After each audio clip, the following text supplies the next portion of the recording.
Did you know about Twain and babies? In 1879 Chicago, Twain was the final of 15 Toastmasters to roast General and ex-President Ulysses S. Grant at 2 a.m. on the 6-hour-long occasion of his return from a 2-year trip around the world in front of 500-plus grizzled Civil War veterans at the Palmer House.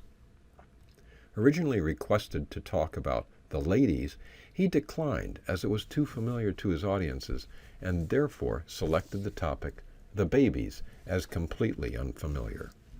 What provides a unique perspective is Twain's own perception of the speech's effect on how he managed the audience. He was only 44 at the time and still rising, and a mere 3 years beyond his blockbuster publication, The Adventures of Tom Sawyer. So here is one of Twain's most remarkable speeches on babies. The 15th regular toast was, "The babies, as they comfort us in our sorrows, let us not forget them in our festivities." I like that. We have not all had the good fortune to be ladies. We have not all been generals or poets or statesmen. But when the toast works down to the babies, we stand on common ground. It is a shame that for 1,000 years the world's banquets have utterly ignored the baby, as if he didn't amount to anything.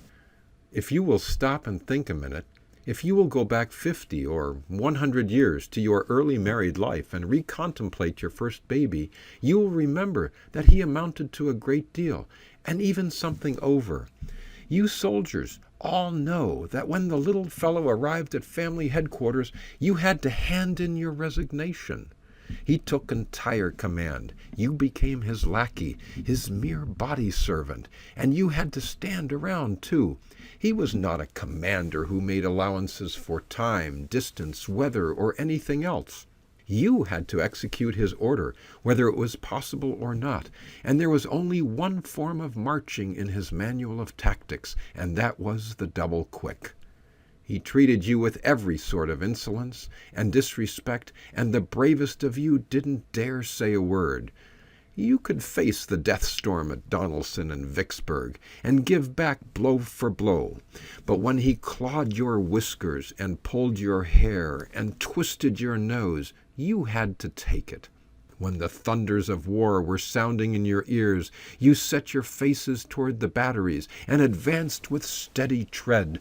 But when he turned on the terrors of his war whoop, you advanced in the other direction, and mighty glad of the chance, too. For when he called for soothing syrup, did you venture to throw out any side remarks about certain services being unbecoming an officer and a gentleman? No, you got up and got it. When he ordered his pap bottle and it was not warm, did you talk back? Not you.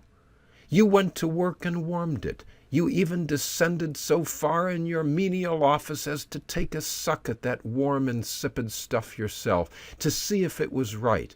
3 parts water to 1 of milk, a touch of sugar to modify the colic, and a drop of peppermint to kill those hiccups. Oh, I can taste that stuff yet. And how many things you learned as you went along. Sentimental young folks still take stock in that beautiful old saying that when the baby smiles in his sleep, it is because the angels are whispering to him. Very pretty, but too thin. Simply wind on the stomach, my friends. If the baby proposed to take a walk at his usual hour, 2 o'clock in the morning, didn't you rise up promptly and remark, with a mental addition which would not improve a Sunday school book much, that that was the very thing you were about to propose yourself?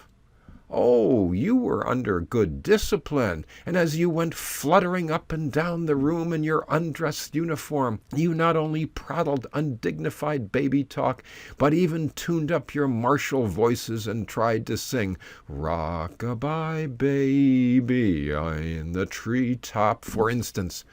Oh, what a spectacle for an army of the Tennessee, and what an affliction for the neighbors, too, for it is not everybody within a mile around that likes military music at 3 in the morning. And when you had been keeping this sort of thing up 2 or 3 hours, and your little velvet head intimated that nothing suited him like exercise and noise, what did you do? You simply went on until you dropped in the last ditch. The idea that a baby doesn't amount to anything. Why, one baby is just a house and a front yard full by itself. One baby can furnish more business than you and your whole interior department can attend to. He is enterprising, irrepressible, brimful of lawless activities. Do what you please. You can't make him stay on the reservation. Sufficient unto the day is one baby. As long as you are in your right mind, don't you ever pray for twins. Twins amount to a permanent riot. And there ain't any real difference between triplets and an insurrection. Yes, it was high time for a toastmaster to recognize the importance of the babies. Think what is in store for the present crop.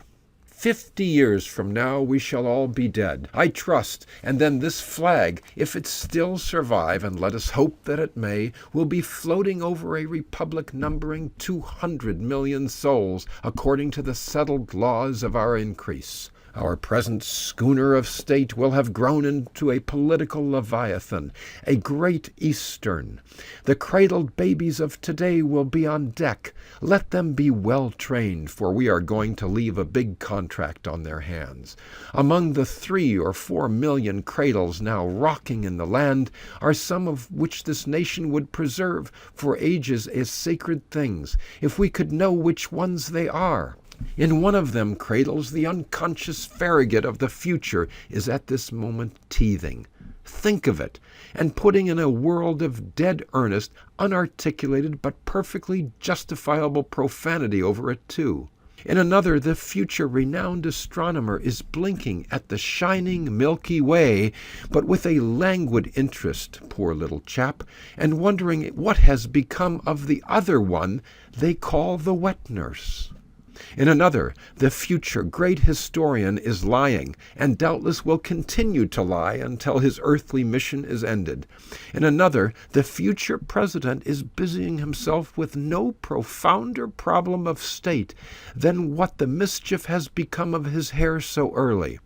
And in a mighty array of other cradles, there are now some 60,000 future office-seekers getting ready to furnish him occasion to grapple with that same old problem a second time. And in still one more cradle, somewhere under the flag, the future illustrious commander-in-chief of the American armies is so little burdened with his approaching grandeurs and responsibilities as to be giving his whole strategic mind at this moment to trying to find out some way to get his big toe into his mouth, an achievement which, meaning no disrespect, the illustrious guest of this evening turned his entire attention to some 56 years ago.